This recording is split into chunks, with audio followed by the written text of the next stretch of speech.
Why is it that certain amount of time in the month, it seems to be that the cops are out more pulling people over? I have seen that. There is no quotas. I do that for sure. I mean, let's say I'm a cop, right? I'm a patrol cop, right? And I have 0 citations for the month. Right. Will I not? So I wouldn't be told anything. Well, I mean, it's interesting. I mean, you're going to work for 12 hours and you're not enforcing traffic. As a commanding officer, as a captain, I'm probably going to say, hey, man, you know what? Hey, Max, dude, you're right. I'm not trying to look to bust anybody's balls, Cap. I don't want to be the Blue Falcon and say, hey, dude, you need to fucking, Right. I don't want to do that.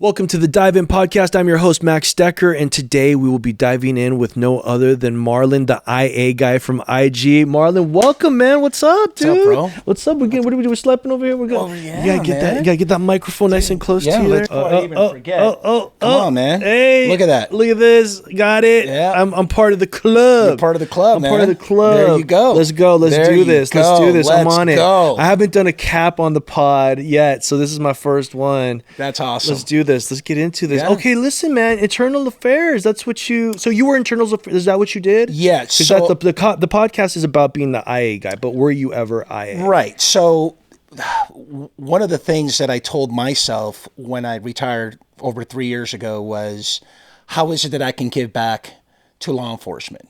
And one of those ways was to have that platform to talk about a topic. And we were just discussing this.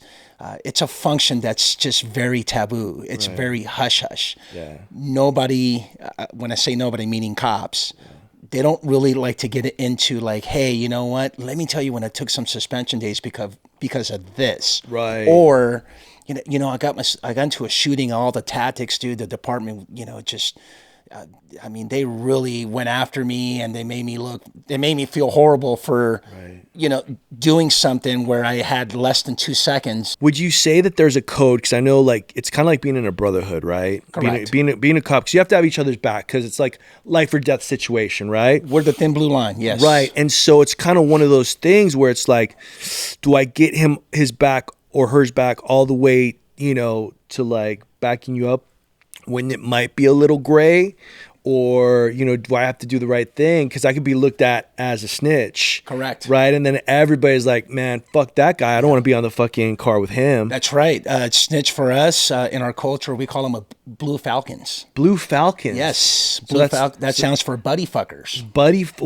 Hold on. Because I was like, can't you just call him a rat? I mean, I guess that's you can call him a rat, but we call him Blue Falcons. Blue Falcon. What's up with Blue Falcon? What does that mean? What that means is that sometimes you get in situations where, dude, am I going to buddy fuck, my partner because he or she did something like way wrong, right? They weren't even supposed to do that. Look, the suspect is handcuffed. Right. And dude, you just fucking like kicked them like 10 times. Damn. When we're just waiting for the ambulance to transport, we're good to go. I mean, does the suspect present a threat? Yeah. Are you overcoming resistance or are you affecting an arrest? Well, fucking hey, they're in handcuffs already. So how many times were you a Blue Falcon though? Because now you're internal affairs. But so will you go into that? But hold on. But better yet, how many times did you buddy fuck your hot partner? Because I hear that's a thing too, where you kind of have somebody that's hot in the patrol car and they be banging. Does that happen? Oh, 100%. Oh, so it happens. We found out. Yes. Oh my God. I had a case when I promoted a sergeant in January of 2007. I spent the rank of a sergeant for 15 years before I retired July of 2022. So in that 15 years as a sergeant, I spent the majority of my time in discipline, whether it was internal affairs.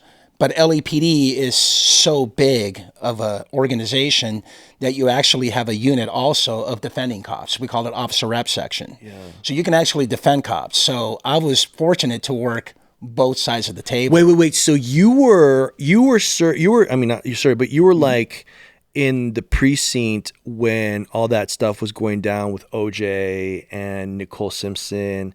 Were you there in the Simpson era? No, there I was just, bro, back then I was probably surfing, playing sports. And okay, you weren't in there yet. I wasn't in there yet. I got in 98. So I got into July 1988. You're talking about the early 90s. Okay, that was early 90s. Was there still kind of that culture there that kind of...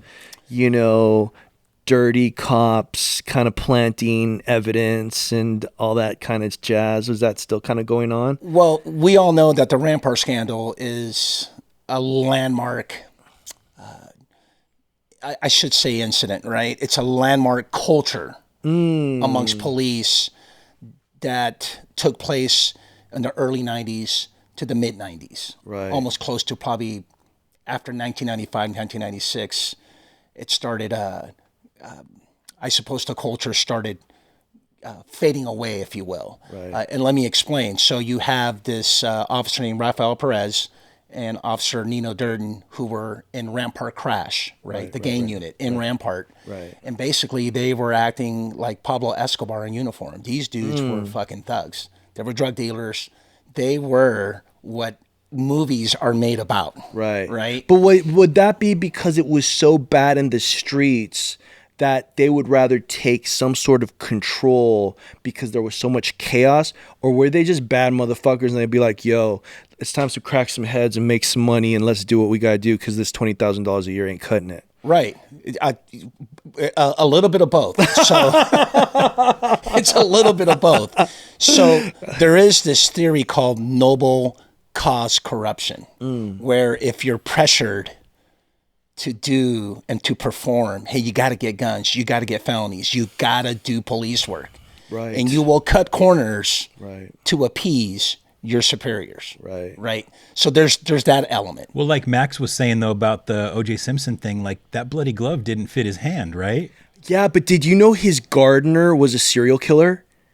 No, when did that come Yeah, out? it just came out. O.J. Oh. Simpson's fucking gardener was a known serial killer this whole time. So he could have been like, you know, in cahoots because maybe the glove was the gardener's glove that he killed. Because, you know, I mean, it maybe they were didn't fit. homies, you know? And of course, that was, you know, I mean, come on, that's like a landmark thing in California and LA, probably in the whole world about the O.J. Simpson case, which is a murder case. So, you know, let's keep in mind that went from a murder case to Mark Furman, you know, being this racist, you know, detective that planted evidence, so on and so forth. What I'm talking about is real, true situations that happens when we talk about police work, like police functions. But if that glove was planted there, though, that is a real situation. 100%. But I guess what you're saying is, I guess there's degrees to the breaking of the law on people, I guess. Well,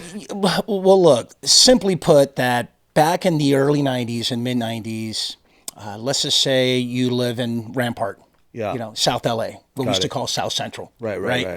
And you're day labor and you go to Home Depot to get a job. Just to have enough family to buy, you know, groceries just for your family. So here he is, a male Hispanic that decides to get $50. Is he documented or undocumented? Probably back then, yeah. Look, there's Good nothing question. wrong with that. I'm half Mexican. My mom was an immigrant.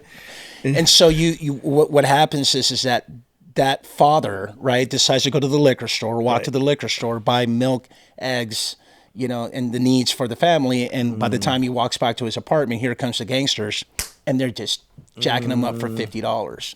So how do you serve justice? How do you prevent crime? Or I guess in this case, you know, suppress crime, right? And then we're also coming off of Dirty Harry with Clint Eastwood. We've got, you know, Death Wish with, oh my God, what was the name of that? Charles Bronson. That was a big time movie back in the day. It's like there was so much gang activity. Right. So the point I'm trying to make is that police work was done a certain way back in the early 90s to mid 90s, right? Yeah. That's not police work today. Police work has evolutionized and changed completely. What I'm trying to tell you is that, yeah, there is a way to, I wouldn't say take care of the victims, but people who are victimized, to give them justice without having to go through this whole criminal justice system. And that's the way it was. Now, what ends up happening is these two particular officers in Rampart Crash just kind of ruined it for everybody because these guys were taking it to a whole nother level, like grabbing gangsters, planting evidence, you know, hey, go get me a gun. probably kidnap them in their back seat of their black and white to go follow and see, hey, get me guns, get me people who are felons, et cetera, et cetera. So a lot has changed, right? But I just want to make sure that we completely understand that, police work was totally different than what it is today. Now, when you say, though, but there's a degree of, like, to protect, it really is who has, like, the weapons and weaponization and all that stuff. To that degree, people can say that the government is the ultimate gang. You know what I'm saying? Because to really enforce laws, you have to have the most powerful backing. Yeah, the backing of it. So some things might not be like, okay, let's take this for example. Like, it's so interesting how women like have the right to choose if they want to have a child or not. Okay. Right? And so therefore the man has no right in this, right? But yet if she chooses to have the child and he doesn't, and then he doesn't want to pay for it, then now here comes the government behind her, and you are forced, and it's just taken from you. And sooner or later, not only is it taken from you by monetization, but they'll take your driver's license, your passport, to the point in Texas they throw people in jail. Would you say that that is a fair? Do you think that that's fair? My moral compass will tell you, I think it's fair. You shouldn't be a deadbeat dad. I mean, if you. But what if you met the girl? It's like, casual. It's not. This is where people use abortion as a form of contraceptive. Right. I never thought of it that way, Max, because I get what you're saying. Like, if the girl says she doesn't want the baby, she doesn't have to have the baby. But then what if the guy says, wait, I want it? Yeah. I think it's, look, pro-life and abortion are really sensitive topics by which a lot of both sides of the aisle. You didn't think you were going to get the pro-life question, that I did wasn't you? really going to think about answering, but what I will say is it's a civil matter, right? Look, a lot of times we'll get radio calls, right? We'll get service calls. Police will get called for everything. Mostly domestic violence, though. Isn't domestic violence, is the number one? People call 911 for every reason. Okay, this is a segue to talk about politics. I know we're going to get into it. Right. When you decide that you need help, when you decide when you're at your worst moment of your life, the dire need of assistance, it's an emergency, it's exigent. You know what? You're calling 911. Yeah. And so when you call 911, guess who's coming to help you? We are. Yeah, you guys are first responders. Regardless of politics. Yeah. Well, first responders, and I understand we include, the medical field. They're not responding to 911s. No. We are. Yeah, you are. We're there right there and then.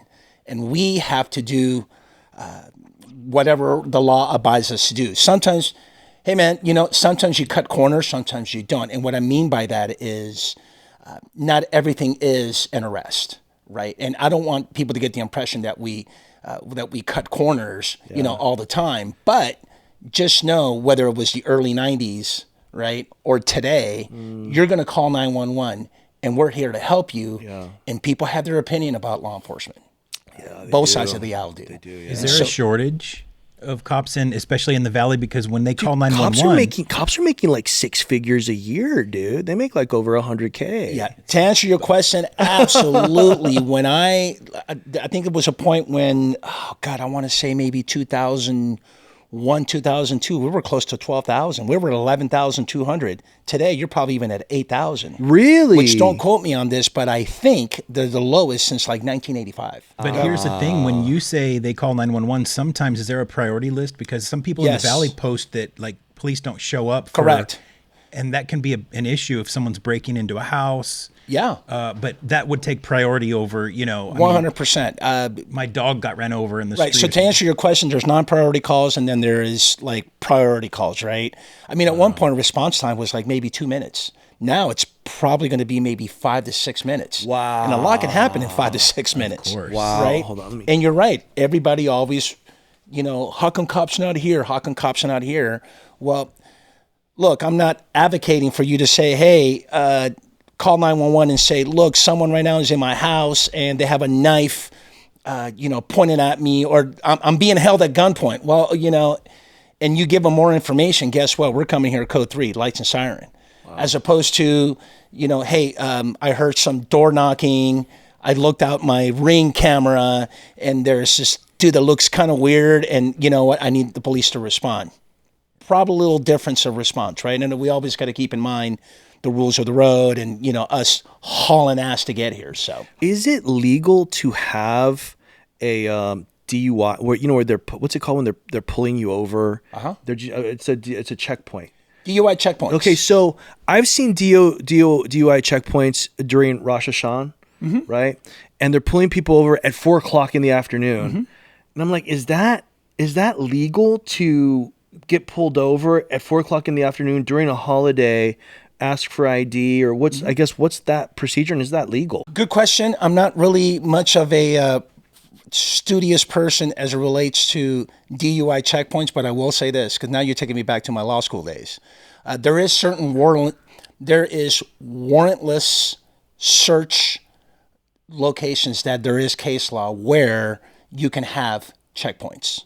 You can have a checkpoint for the borders. Would be an example, right?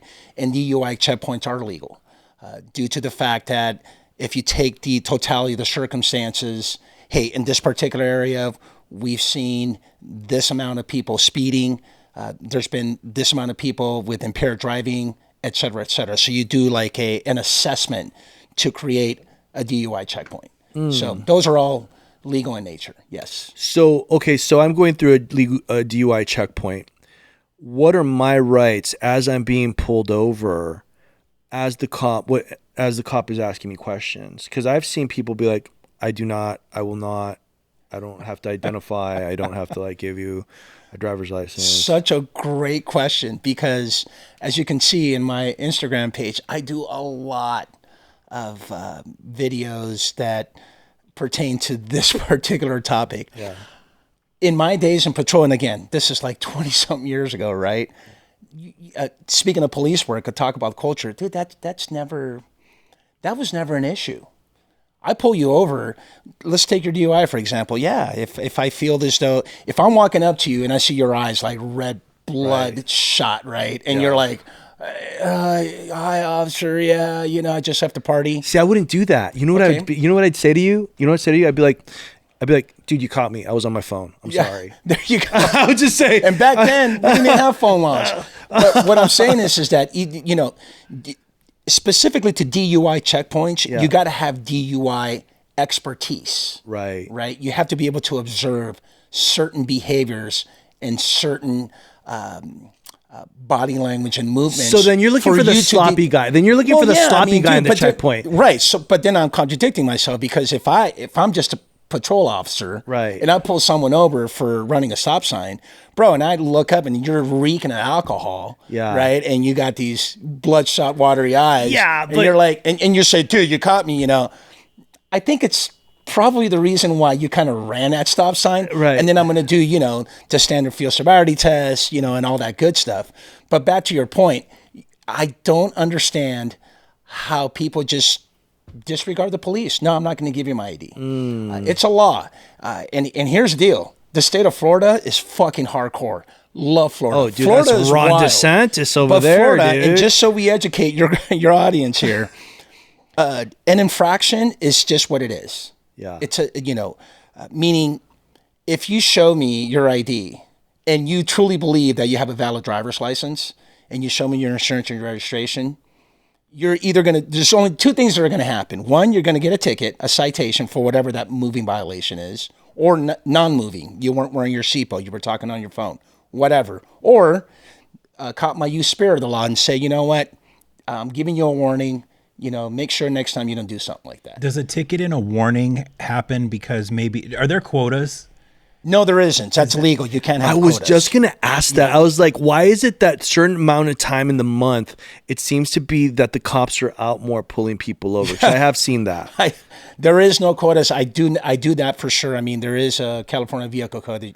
So let's say I'm a cop, right? I'm a patrol cop, right? And I have 0 citations for the month. Right. Will I not? So I wouldn't be told anything. Well, I mean, it's interesting. I mean, you're going to work for 12 hours and you're not enforcing traffic.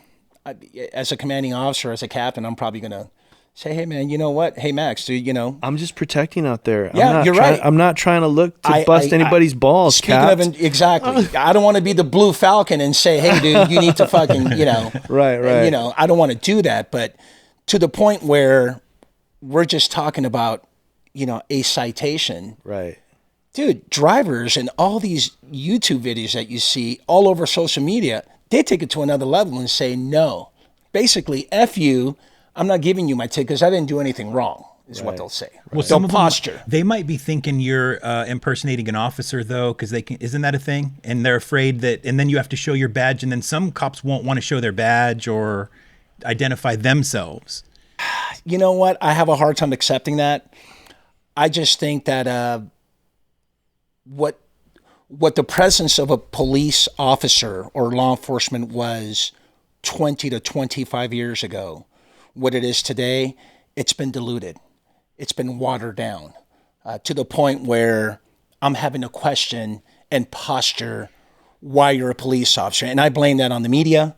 I'll blame that on social media, right? Yeah. We're in a society where we think that police officers are just, you know, you're no better than me. Why they feel entitled. People feel very entitled when they violate the law. When you run over a stop sign. Would you say that but here's the deal. What happens is that it goes from an infraction to a misdemeanor arrest. So now you're leaving me with no choice because you refuse to give me your license. Right. That's a misdemeanor committed in my presence, which means that, hey man, I have to effect an arrest. And if it takes for me to bash this window to get you out of your car, I'm doing it. And it happens a lot in the East Coast more than it does here. We're more of a progressive state. We tend to be a little careful. Well, hold on. Let me rephrase that. Our law enforcement is red. Our politics is blue. How's that? Yeah. You don't see many LAPD, in my beloved LAPD, right? I did shout out to my heart and soul that afforded me so much success. I did 24 years with the Los Angeles Police Department, but you don't see many. You don't see them at all. You can go to TikTok right now or go to YouTube. You're not going to see a traffic stop where someone says, you know, fuck you, I'm not giving you my license. And then next you know, okay, well, we're going to get you out of the car. Now you're under arrest. That doesn't happen as often here in LA than it does like in Florida. Florida happens all the time. Yeah. And I don't want to just put Florida out there by themselves, but it happens like in Illinois. Yeah. It happens in Missouri. You know what? It's I suppose it's a way of posturing, but half of me thinks like, yeah, you know what? You should obey the law. And to what I was saying earlier is, I really think that cops are the authority and that presence.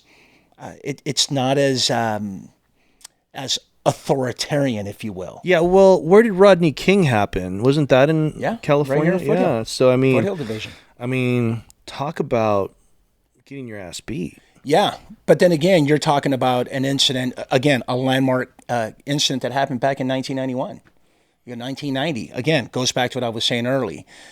The way police work was done in the early 90s is completely different than what it is now. So what does everybody I will say is, don't mean to interject, but let's just say something like Rodney King happened today. There's just no way. There's no way you're going to get away with it. 1, 2, there's body-worn camera. And 3, you're probably looking at criminal filings. For sure, 100%. These might be all good things for your channel. Have you ever done any of these older ones and brought them back? I have. As a matter of fact, I had a guest who was the commanding officer, the captain of Foothill Division. When he just got there, a week into his job as a captain, he gets a call from the chief of staff from the chief's office saying, hey, listen, we got this video. And it doesn't look good, so your community it's going to go off. Are you talking? You're talking about the Rodney King? Yeah. Wow. So you did do it. So yeah, I had one. I'm trying to do a reunion, but I had one. While he was getting this phone call, he already reviewed the use of force report from the sergeant that was at scene of the Rodney King incident. Wow. And so he already had questions. As a matter of fact, he says in the episode that he actually called Sergeant Coons and says, hey, man, you know what? What was his name? Coons. Sergeant Coons? Yeah, Sergeant. I'm not going to say correct me, I think it's Coon. Coon or Coons. I think it's Coon. Koon. Someone can. Someone can check. So they talked to Sergeant Coon. Yeah, he was the one who was at scene, and Captain Mutz, right, pretty much called him and said, "Hey, I got some questions about this incident." While he was questioning what really happened out there, he gets a call from the chief's office saying, "Hey, this is what's going to go down in Foothill." Oh, wow. And then he tells the chief of staff, "Hey, can I see the video?" And they're like, "No, you can't watch the video." What? And so what ends up happening is that videotape was just an innocent bystander that was actually filming this whole thing. Sent it to CNN or something, right? No, he walks into Channel 7. What he actually does is that he actually goes to Foothill Division, which is right there in Osborne. It's in Pacoima. It's right here in Arleta, Pacoima. And he walks in and says, "Hey, here's this video that I really think you guys need to see." And we just told him, "Go pound sand." And so he turns around and goes to ABC, and then the rest is history, like they say. Media stars, those police officers and Rodney King. So wait, so what happened to all the officers in the Rodney King beating? So as the trial went on, 4 were filed on, right, and they were acquitted, and that's how you ended up getting the 1992 riots. Yeah, it's not. And one of them was a sergeant. Did they do jail time? No. No, I believe the venue was held in Simi Valley because of biases, and the trial went on, and it was on TV. It was, I mean, that's you're talking 1991, 1992, where I was just a kid surfing, playing ball, and just having fun, and I didn't even really pay attention. Besides the fact that when the actual verdict came out at 4 p.m., that day, the fucking city for the next 3 days was just burned to the ground. That was one and of the so most dangerous times. Interesting you say that, because out of the 170 guests that I've had thus far, about 80% of them is LAPD, and some of them are those old timers, those old schools. And I always ask them, "Where were you on the day when the verdict came out?" And they'll tell you stories. What is your most viral post? And we want to watch it, and we'll throw it up for the audience to see, and then we can discuss it. What's the one you threw out there that just went wild? It was one of them right now is the, I want to say it's almost close to 500,000, bro, on Instagram, where I break down, I believe it was an Arkansas officer that had the arrestee in the backseat of his car, and he was all drugged out, and he was in handcuffs, and what he tried to do is he tried to wrap the seatbelt around his neck to commit suicide. Oh man! So the cop comes, opens up the door, and just beats this guy beats him down to death. So and that one, he died. He died in the beating. I want to say, God, you know what? I don't think it was an in custody death. You're gonna have to, call me out on that. But that's on my Instagram page, and it's that one went viral in terms of a breakdown. Do you have a short that we can watch? Can we cut to a clip? Okay, here's what we're gonna do. Absolutely. Let's cut to a clip. Yeah, let's see it. Let's watch it, and then we're gonna talk about it. Sure. So let's. You want to pull it up? Yeah. Let's pull it up. Yeah, let's do it. An Arkansas police officer has been fired after being caught on video beating a handcuffed inmate in the back of his patrol car. Jonesboro police officer Joseph Harris was fired after he was caught on his patrol car video punching, elbowing, and slamming the car door on an inmate being transported from a local hospital back to the county jail. Billy Lee Corum, the inmate in the back of the patrol car, had wrapped his seatbelt around his neck while being transported when Harris pulled over his car and punched Corum several times as he unwinds the belt. Jonesboro Police Chief Rick Elliott said he did not know what injuries Corum suffered from the beating, but said he immediately fired Harris and would refer the case to prosecutors. Corum was held at the Craighead County Jail on Monday on escape charges and was wanted on warrants from out of state. Wow, that was really disturbing to watch. It is very. I bring out some incidents to give the audience a lot of awareness of what cops shouldn't do. Right. And this is, decades have gone by, and we're always trying to better the relationships between the police and the community. We're always trying to do that. We've been trying to do that ever since I got in the academy, for crying out loud, 25 years ago. And so what ends up happening is when you start having incidents like that, then how much trust do you put in the police?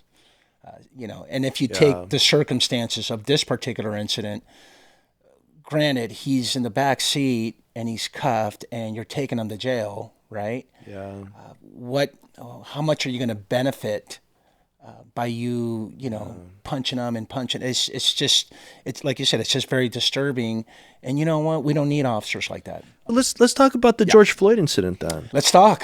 What are the officers still in jail? Or did they get pardoned, or are they still in there? I believe they're still in jail. Yeah, he is, right? And I think the other 3 or 4, I think it was 4. But there becomes a moment, right? There becomes a moment where if I have my knee on George Floyd's neck, I know that he's losing air, or I know that, I know I'm dealing with an addict or whatever, he's under the influence or whatever.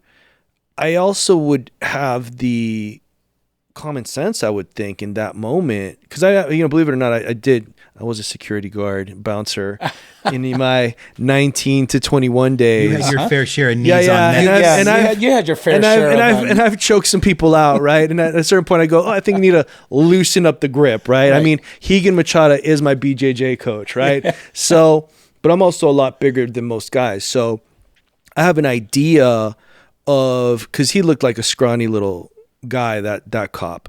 And so, but I have an idea of pressure. I have an idea of where that fine line is. I know most people might not, right? But in that case, when I have the common sense to be like, okay, 3 guys here, let me take it off. Let me do some sort of other hold than knee to neck. Right. Here's the thing, though. He was being aggressive. He was resisting arrest. He was on drugs. I got that. I got all that. A lot of guys that are on drugs I got that. feel invincible. I worked at a bar. I dealt with drunk guys all the time. Not drunk, on drugs, where they feel like if you punch out, them. Whatever you want to call it. Once we have them on the ground, and this is just me talking as a bouncer back in my day, once I have that many guys on that big guy, I know he's not going anywhere, right?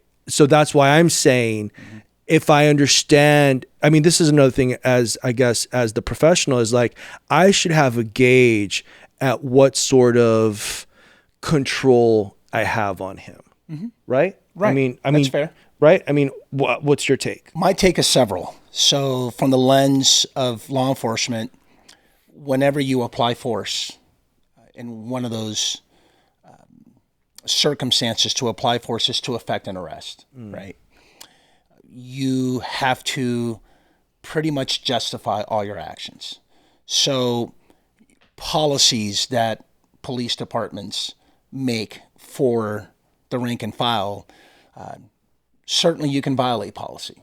I'll be the first one to say that. However, when you violate policy or there is deviation from policy, and if that deviation is so substantial, you got to be able to articulate or justify it. Right. Okay, so that's where it gets gray, if you will, right?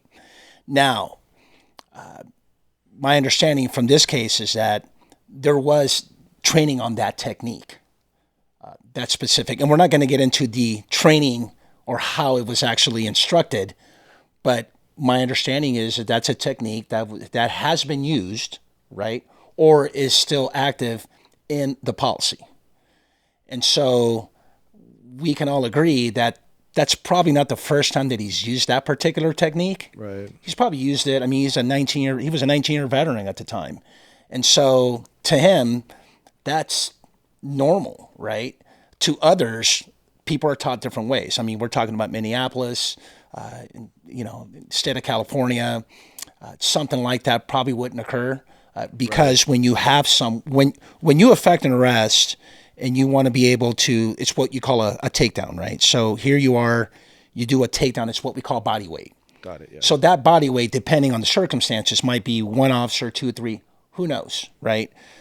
As long as you justify what you're going to do to effect an arrest, and the job is to, hey, the faster you can get them in handcuffs, code for an incident, code 4 in custody. We're done. Right. And so what ends up happening is that... Wait, was Floyd cuffed? My understanding is he was. I think he was cuffed, but that particular technique, we can all agree maybe perhaps he was just there a little too longer than usual is what a lot of people see. 100%. Right? And so... also, hold on, though. Handcuffed, all that weight evenly distributed on his body, I can only imagine the loss of air to like the lungs. Right, but then as you study this case more, and now that we know more about it, because that happened, 5-6 years ago? That happened in 2020, right? The Summer of Love, 2020. But what if you know what we should do? We should actually reenact it with somebody that's not inebriated to see if you distribute. There's four police officers, isn't there? There's 4 police officers, one at the neck, one at the back, one at the legs, one at the feet. Again, there was this many people because he was resisting. So my unpopular opinion is if he wasn't resisting arrest, this would have never happened and he'd probably be alive. 1, 2, the toxology report, thank you, indicates that he was full of drugs and, asphyxia to the neck wasn't really the common neutral, let me rephrase that, wasn't the actual cause, right? That wasn't the causation of him passing away, is what the report says. With that being said, I don't think that's the way it went down. I think what happens is that he's just has his knee on his neck area for a very long time. Yeah. I think it was what did they say, 48 seconds or? Yeah, I can't remember. Yeah, it was, to a lot of people, it seems like it's a long time. To probably Officer Chavez, and listen, I'm not one to pass judgment when it comes to uses of forces. I try to stay, as you can see on my channel, I stay away from uses of forces. I stay away from officer-involved shootings because I'm not one to be passing judgment on you and put myself in your shoes when it's time to engage or effect an arrest or use force. Right. But what I will say is this, is had George Floyd been Max Decker or Marlon Marrache, we probably wouldn't even be having such an effect throughout the entire nation. I mean, something that happens in Minneapolis trickles throughout the entire nation. Now, with that being said, what you have to keep in mind is that there is over 18,000 police departments in the entire United States, and there's close to 1 million. I want to say it's north of 800,000 active police officers in the United States. Is there corruption? Yes. Is there excessive use of force? Absolutely. Could Officer Schaffman would have done things different? Absolutely. And so we have a lot of work to do, which is probably one of many reasons to come on your show to let your audience know that, hey man, we're human. We make mistakes. Some people cut corners, some don't. Well, this some is where become cops for all the right reasons, and some become cops for all the wrong reasons. This is where we went controversial, though, because of the George Floyd incident. Didn't we start going to now you have to call in the psychotherapist cop or something before, like if somebody's on drugs or mental health, then how does that work? Because now if you're a cop and you're afraid for your life, how do you not use force and then risk being shot or stabbed? Correct. Like, that's a fine line. It's a gray area for sure. Yeah. You have decisions to make. And look, it's easy to sit here and have a conversation and pass judgment of like, hey, I could have done this, 100%. I could have done that, right? Yeah. But what I will say is that not everything. Look, when you use force or when you do something like what happened to George Floyd, nothing's ever textbook. Us three can go to the academy tomorrow, and in 3 months, we'll learn all self-defense tactics. Nowadays, I have BJJ, so you'd be perfect at that. Yeah. Even in BJJ, let's take that for example. Look, not every technique is textbook. You and I can go to a bar right now, and some dude's messing with the old guy here, and I'm like, Max, dude, you're big. Dude, come on, dude, fucking tune this dude up. And then you come from behind and you do what you're taught to do. Well, I wouldn't do that, but well, I would. What I'm saying is that if there's a face-off with this guy that's, want to beat up the old man, right. then you're going to think, okay, I was taught this, and this. Bro, they're filming and you're going to watch, you're going to go like, dude, it didn't go down the way I thought or the way I was taught and instructed to do so. So we always got to keep that in mind, that everything that you're taught in a very sterile environment, in a training environment, is not it's not what happens in real life. I mean, you have real life variables to take in consideration: lighting conditions, weather conditions, whether I'm at a house, a building structure. Is it a traffic stop? Oh shit! You know what? They just ran. Now we're in fucking foot pursuit. They went to the fucking forest.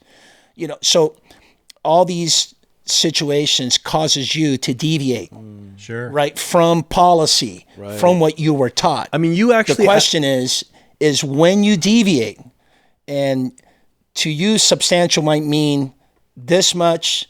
To you, it might mean this much, and to me, it might mean this much. This is how much you substantially deviated. The question is, can you justify it? It reminds me of when they train in fighting. They're like, well, you could train as much as possible, and then all that gets thrown out the window. As soon as you get hit, it's like, now also, what? Also, I don't think Officer Chauvin, what's his name? Chauvin.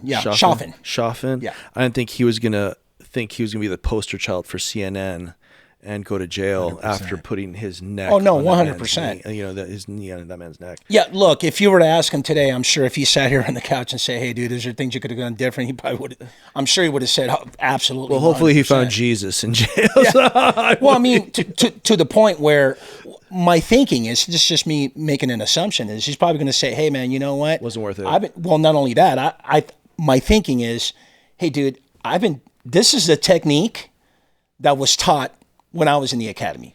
Right. Now, I've been on the job 19 years.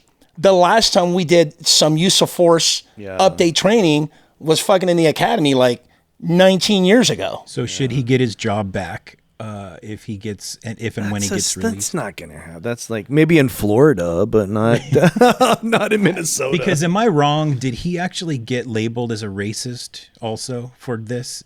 Was it turned into a race thing, or am I wrong? No, completely? well, I mean, it did turn into a race. For sure, it was media pushed. Anytime you have a African-American suspect, for the most part, not even Hispanic, right? Both. And the officer happens to be especially white, forget about the circumstances of the incident. This is going to be racially motivated. From the media point, or just from media? 100%. 100%. That's just the way it is. Like I said earlier, do you think that there's George Floyd would have been me and you? But do you think that's it motivated from an outside source of the United States? Meaning, like, do you think George Soros and all those guys from the World Economic Forum are like funding CNN, funding media outlets, like kind of pushing this like progressive? Is there a bigger plan to divide I mean, I us? think there is, though, because, I mean, that's where you separate the nuclear family and you separate the American traditions. I mean, I would think that, America has been under attack to divide. And I do think that these out of countries, funded, people are exactly doing that to us. To your point, that's the aftermath. What I'm talking about is if today there's an incident of an African-American that's being arrested, and for whatever reason, there is just ugly, which they're not all textbook, right? We already established that. Right. And the officer happens to be white, forget about it. We're not really going to focus on, well, I shouldn't say we're not really, we will focus, right, from a law enforcement lens about the circumstances of this use of force of this officer-involved shooting. However, the media is going to sensationalize it to make it sound like this is racially motivated. Why do you think that? Because it sells. I think it appeases the masses. I think you said it earlier. It causes us to be divided. And I constantly tell my friends all the time is we are divided. Yeah, but if I take that same scenario and I take George Floyd and I take him to Mexico and he's in a car and he's all high, I mean, I think they just, I think that would go 10 times worse than what happened in America. 100%. And I would ask you a question, of, let's take him to Colombia now and run that there. I don't think they're doing any type of policies of putting, knee to neck, but I think they're taking their guns out and they're shooting them. Yeah, and I don't think anybody talks about it. I don't think it goes on the news. No, it doesn't. Of course it doesn't. I think people would be just looking at it, they'd be like... Case in point, I went home to Peru. I was born and raised in Peru, and the chauffeur picks me up from the airport, and we were talking about Tren de Aragua, right? The gangs from Venezuela. Oh man. And I thought to myself, here I'm watching a video, them in Aurora, Colorado. Dude, these dudes are just walking up this apartment complex with fucking AR-15s, bashing door locks of these, tenants of these apartments, saying, guess what, motherfucker, we're taking over. You're paying me now.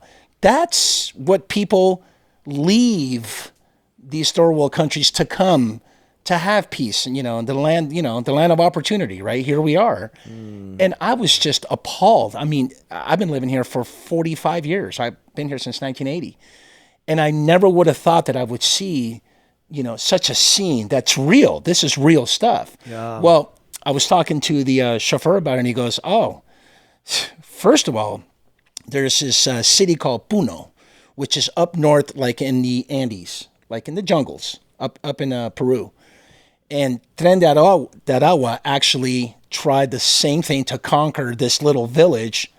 Dude, they put these guys up, hung them upside down, and decapitate them and burn them in front of everybody. Yeah. I'm like, are you serious? He goes, oh yeah, 100%. We want to like, comment, or subscribe if you like what we're talking about. We're going to have Marlon, you're going to be all week checking out the comment section, yes, right? When we absolutely. Drop this. Whatever you so need. If you guys have anything to want to ask or, kind of troll, we'll be there. I'll be handling the trolls. He'll be handling the real questions. And we'll be on top of that. But I just want to put that in the middle of the podcast. Yeah. Okay. Before I go into because I have a Trump question for you. Okay. You take 11,000 soldiers from Peru, like military. Okay. You take 11,000 police officers from LA. Okay. They go against each other. Who wins in a battle? Are we in the city? We're in a border. We're at the border. We're at the border. We're at the Texas border. Are these fists? Are these weapons? Everything? They're all armed with what they have. Yeah. Well, see, that's a good one because if we were in the city, like in a metropolitan area, I'm going all LAPD, all my boys. Okay, dude. so let's take them into a neutral city. Let's take them into El Paso, Texas. That's a very interesting question. I'm both. I mean, I was in the Navy too, so I'm ex-military myself, but I don't know. That's a very, very good question. I would say that because a lot of law enforcement officers are prior military, okay. I got some snipers, dude, okay. so we're lining up. Okay, I got you. I got another one for you. 11,000 soldiers mixed with Mexico, Peru, and Colombia, and Argentina, or 2,000 Navy SEALs. Navy SEAls for sure. Oh, 100%. Navy SEAL, really? 11,000 versus 2,000. 100%. Wow. I think the mission of these the elite of them all would probably just... Would you say Navy SEALs is the most elite? 100%. SEAL Team 6. Really? SEAL Team 6? My boy Sully. As a matter of fact, I'll bring him on the show if he comes out. You know what? He's a SEAL Team 6 member. What I would say is that, it's more sophisticated. There's more training. A lot has to do with training. How about, that's a fair answer. But that's 5 I'll give you the I will say this. No, hold on. I'll give you the best law school answer that I ever learned in my time in law school. It depends.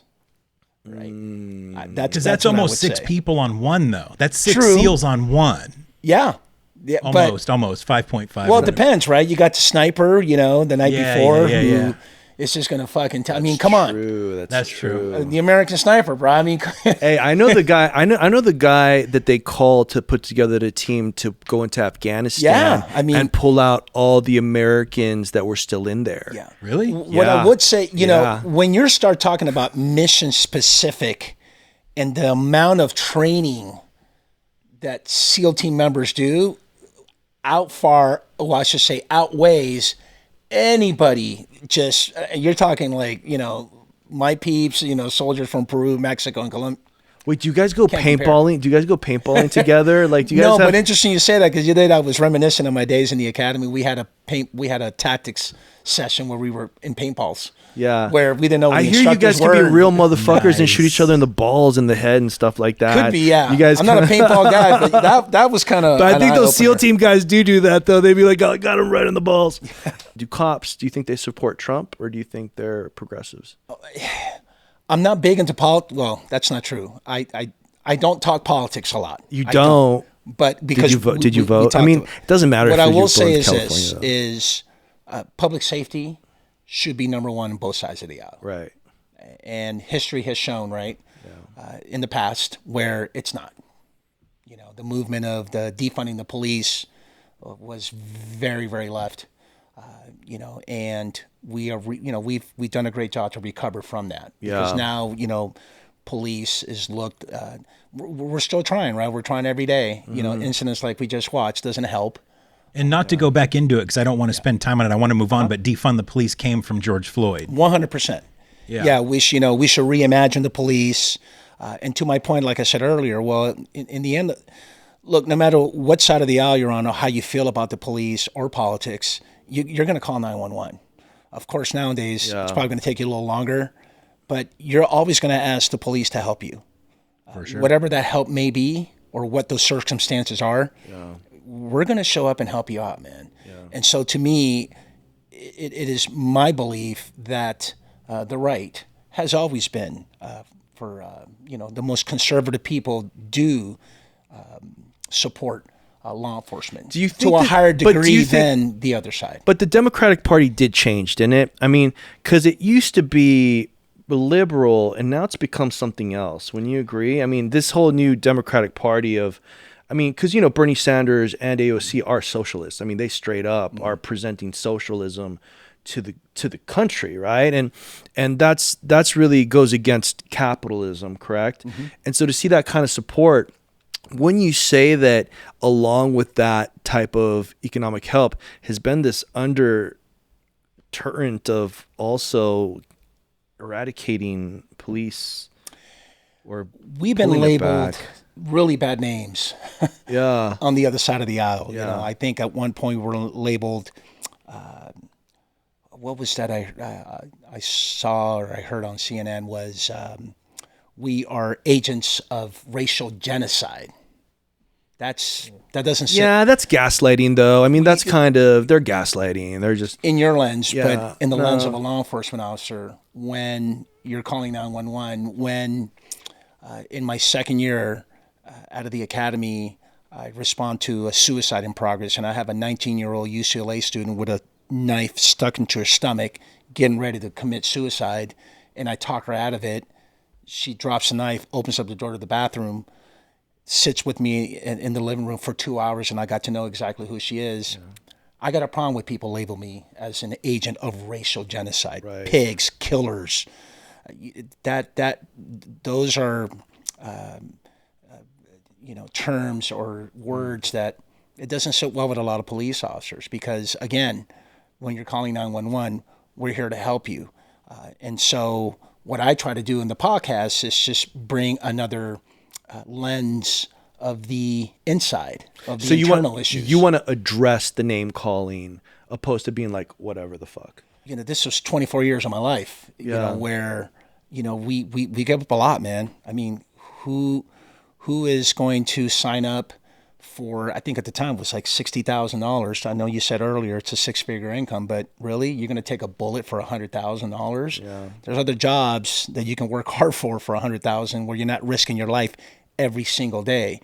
You begin a family where your wife and your kids are going to wonder whether or not you're going to come home. Those are when you start hearing these type of terms from the left. At one point, maybe not now, but at one point it was, where you just feel very unappreciated. They're saying that the accumulation of wealth for people that use AI, the rich are going to be ultra rich in the trillions, meaning people that are like average guys like you and me who are just mid, we're going to be in the ultra low class. So at what point, and I see where they're trying to introduce the communism, because with AI, what we're not factoring is the amount of job loss that's going to start to hit us, right? So at what point, with the ultra rich being trillionaires, what used to be this nice cushy mid area of social class now being ultra low rich, because what's going to happen when you don't get that 9 to 5, or these other people aren't making that money, but we still have the ultra rich? We're going to have to figure out some sort of socialism, some sort of communism in America, the UBI, just so people can have either a universal income, which is against socialism or communism, just to live. Because yeah, we want that capitalistic, money, but what happens once it's so, because what used to be the way where people would make money? Knowledge, right? Mm-hmm. We got fucking AI now. So it's how do you turn that and have a service that takes away and doesn't give any jobs? So imagine Facebook now, they got AI.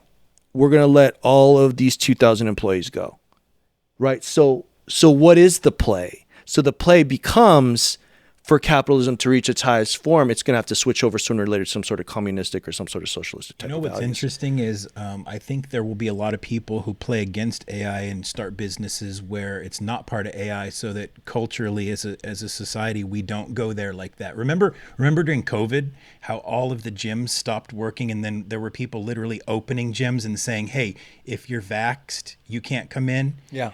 And then it started to become divided. Right. So now there were gyms. Well, did you go to what gym was it in Woodland Hills? Zoo Culture. Athletic Society. Oh.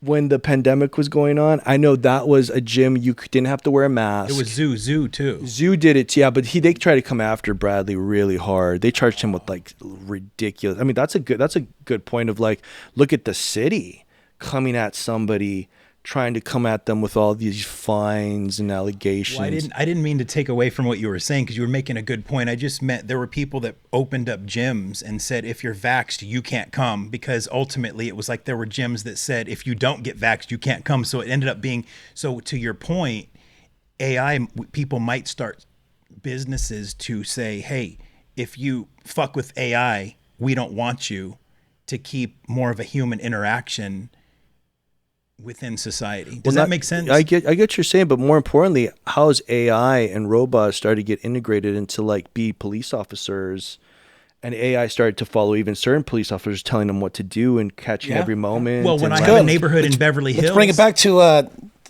law enforcement. when I have a neighborhood in Beverly Hills and I don't want a robot, I want a human being to you know what I mean? Like, that's what I would want. AI is serving, I think it's a fascinating tool in terms of, I think what they're doing now with Axon is that you can actually, your body worn is activated, and you can go to a radio call for service or a traffic stop, and you can have this full dialogue and everything that happens. Wow. You go and download it, and it pretty much spits out the report. Wow. Sophisticated in such a way that, okay, this is the summary, this is the investigation, this is what Officer Marrache said, this is what Officer Decker said, and this is what the driver said. So that's fascinating, and it saves a lot of time for you to be out there, considering we talked about earlier that I want to say response time now is like probably 6, maybe. Some are going to, depending on your audience, if there's any cops, especially active, they're probably going to correct me and say, yeah, what are you talking about? It's probably like 10 minutes. Oh, wow. To respond. Service call, response time to service call has increased because of the decrease of a police officer. So yeah, man. AI drones, yeah. Well, drones is another, interesting enough you say that. Drones is part of a lot of search warrant operations or any tactical operations. Really? Oh, 100%. There is agencies out there where you show up and let's just say I call 911, hey, I want to kill myself, and I have a hostage. It's a hostage situation. You do a SWAT call out. They're barricaded themselves inside this house. Well, you're able to grab the drone to orbit around to get a very good picture, right, of what the exit areas are and the whole surrounding of the operation, knowing, what escape routes, the suspect may have.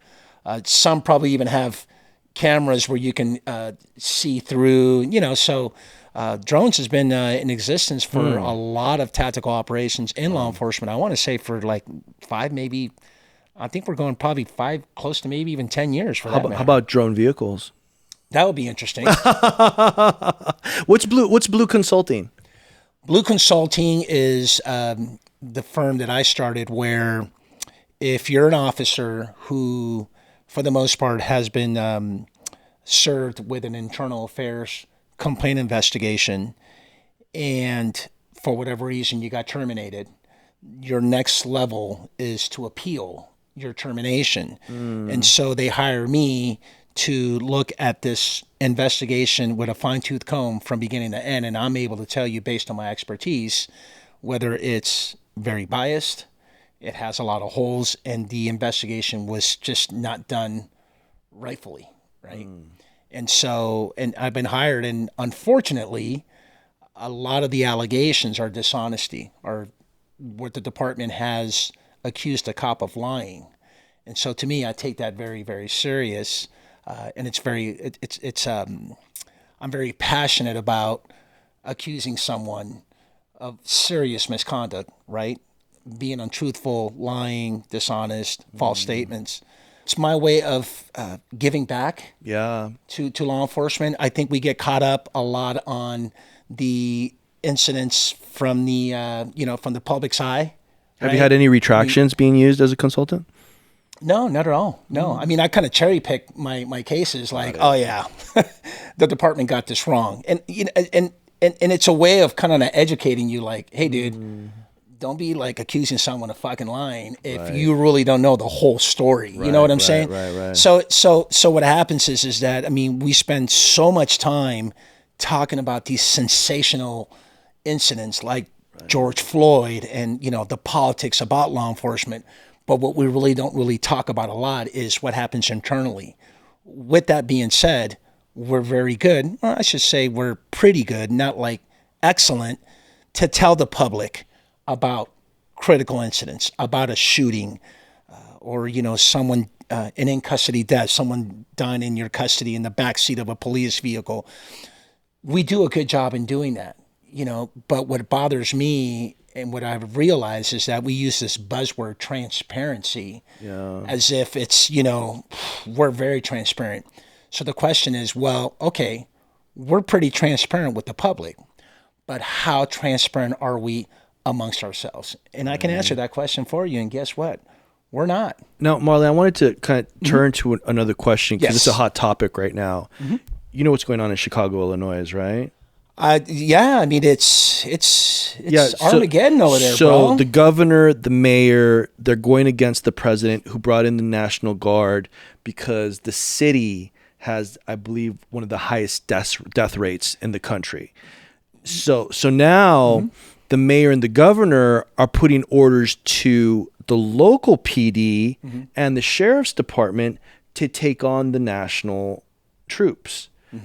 Where do you think, as a police officer, you start to not follow orders that seem to be unjustified? That's such a good question. It's not easy to answer. What I will say is Chicago has been one of the most violent cities for decades. It's nothing new. Right. It's nothing new. I mean, homicides happen during the weekend at a rate that it's just makes you go, wow, right? So do they need the national protection? I mean, look at what happened in D.C. Because in D.C., they brought them in there. I can only tell you from my lens, when I think of the National Guards, I think of them coming to the city and pretty much setting a perimeter for federal property. That's the way I see it. People see it. People are really uneducated about the task or the mission or the operation. They think it's like Germany back in 1955. Yeah, I mean, of course, we have all the labels and all the name calling, right? But it's not what people think it is.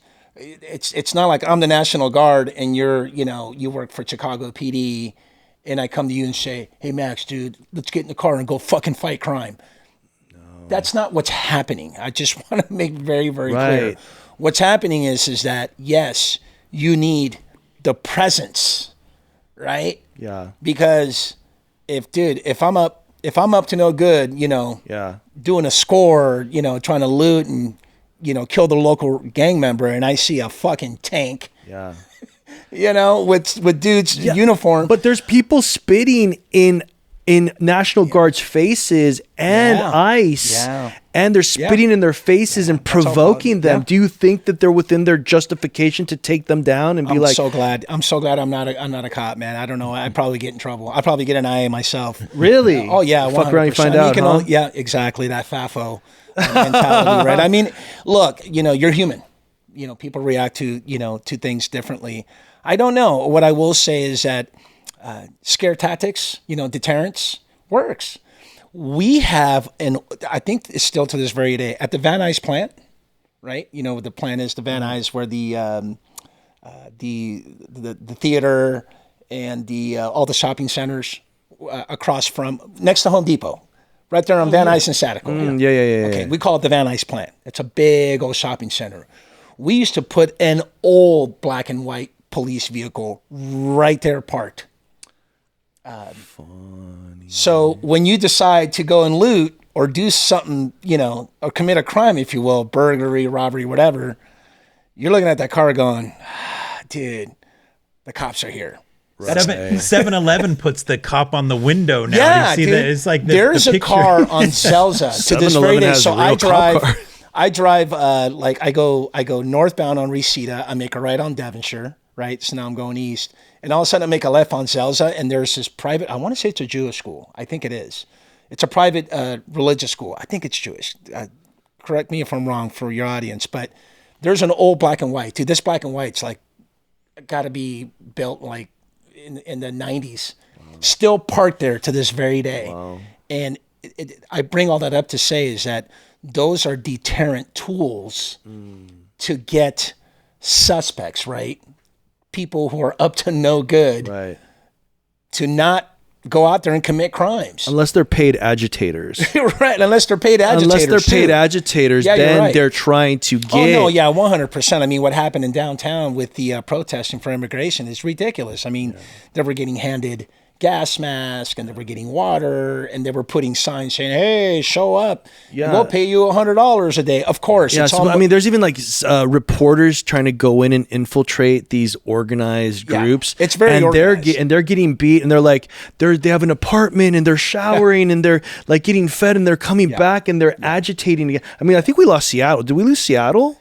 Something like it, yes. Or Portland? It's Portland. We lost Portland, right? All of Oregon. Portland is defunded then, or what's going on with that? No, it's a controversy, just like it is in Chicago. There's this, there's a lot of conflict between. But there's no National Guard in Portland, though. I don't think so, not yet. I think we're still. I think the government's still working on Chicago. Do you think we should have more DEI hires for the incoming police officers, so then we have an equal amount of women and men be police officers if we're bringing in 2,000 more? Don't get me started. That 30 for 30 motto that's going on right now, right? 30% women by 2030. It's what's going on. Well, no, we want what's supposed to happen is 30% men, 30% women, and then 30% non-gender. Yeah, it's God, man. I'm just so glad that I'm not. I'm not a cop. You're not answering the question, man. Come on. Look, who do you want showing up when they're breaking into your mind? Well, what I want is someone who, when you violate the law and you got to go to jail, you better handle it. And this goes into 835 APC, right, which is a California Penal Code for use of force. It's a definition, and in there's the use of deadly force. What I will say is this, is the law now, because as a result of all these historical landmark incidents, the George Floyd, what happened with, we can even go back to 2014 with the Brown incident in Ferguson, Eric Garner in New York, and then, of course, Breonna Taylor happened right after. I think Breonna Taylor in Louisville happened, I want to say, right after George Floyd. And then there was another incident in Kenosha where the suspect was shot in the back while he was running away. So all these incidents have created the momentum, the wave. Yeah. It's had this trifecta where we're, hey, fucking cops are they're out there just fucking killing people for no reason. Yeah, it did that. It did seem like that. Right. So the law in a lot of states has transformed, has changed.